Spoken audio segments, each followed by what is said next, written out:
The opportunities, the big one, the one that treat everybody, like homesteading did across Western Canada, was the promise of 160 acres virtually free of charge.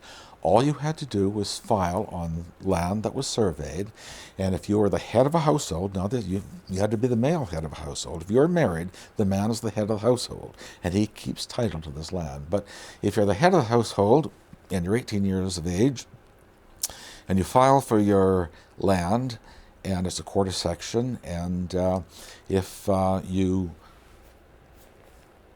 live on the land 6 months of the year for 3 years, if you build a dwelling and three other buildings, a habitable dwelling, three other buildings, you punch in an access road, and you break, cultivate, and crop 10 acres a year for 3 years, and you have this all accomplished within 5 years, the land is turned over to you. It's this promise of free land for the land-hungry peasants of Europe and for people elsewhere who were finding it difficult to make ends meet, laboring or whatever they were doing. Here's your opportunity. So this Peace River country had been so much ballyhooed by the government and other promoters that it really did seem like a land of milk and honey.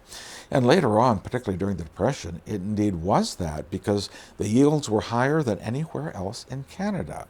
Herman Trelly from Lake Saskatoon near Grand Prairie, 6 times between 1926 and 36, 6 times produced wheat, which was adjudged to be the best wheat in the world at the International Agricultural Exhibit in Chicago. He won it in 1926, he won it in 1930, 31, 32. After he won it in 32, the organizer of the affair, the Agricultural Exposition in Chicago, the World's Agricultural Exposition, they prohibited him from running for 3 more years. They declared him a super crop man and wouldn't let him run for 3 more years. But he ran in 36, and he won again in 36. But at the same time, the yields were fabulous. You couldn't